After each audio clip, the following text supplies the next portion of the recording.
Now, our next story also is about the war in Iran, and the United States and Iran. They are meant to meet for the first time since the fragile ceasefire took hold in Islamabad on Saturday. But even before the negotiations begin, the talks are overshadowed by doubt.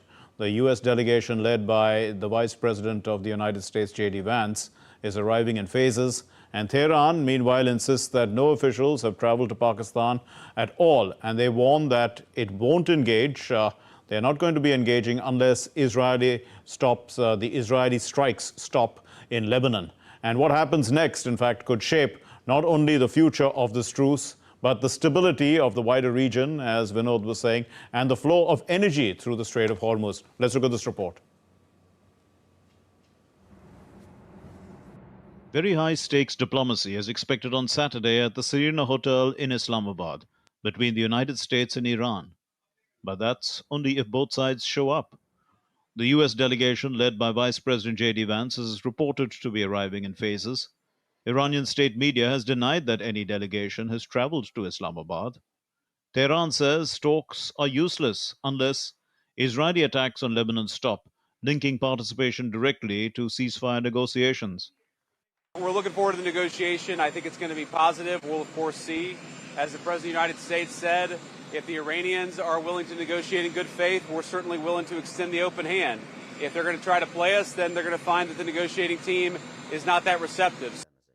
Iran's delegation, if they attend, is expected to include the Parliament Speaker Mohammad Baghir Ghalibaf and the Foreign Minister Abbas Araghchi. The Iranian state TV sent out a rally cry from their supreme leader for everyone to hear. Everyone should know this. By the will of God Almighty, we will definitely not abandon the criminal aggressors who attacked our country. We will definitely pay for each and every shock, demand the blood of martyrs and the blood of veterans of this war, and we will definitely bring the management of the Strait of Hormuz to a new level. The talks will attempt at stabilizing the ceasefire and defining terms both sides can accept. It could help preventing escalation in Lebanon, which Iran views as a prerequisite for negotiations. And importantly, for the rest of the world, it could deal with disruptions to the flow of oil and gas through the Strait of Hormuz. The difference is that US President Trump has made it plain that he expects an immediate lifting of Iranian restraints on safe passage across the Strait of Hormuz. The Iranian proposal, in contrast, suggests that safe passage will be contingent on negotiation or some type of unspecified coordinated process with the Iranian military or the IRGC. If Iran attends, it would be a historic attempt to stabilize a conflict that has shaken global markets and regional security.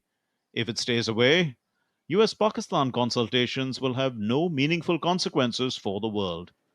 Now comes the hard part, because at the end of the day, the Iranians, because they're the weaker side in this, they don't want to look like a compromise is equal to capitulation.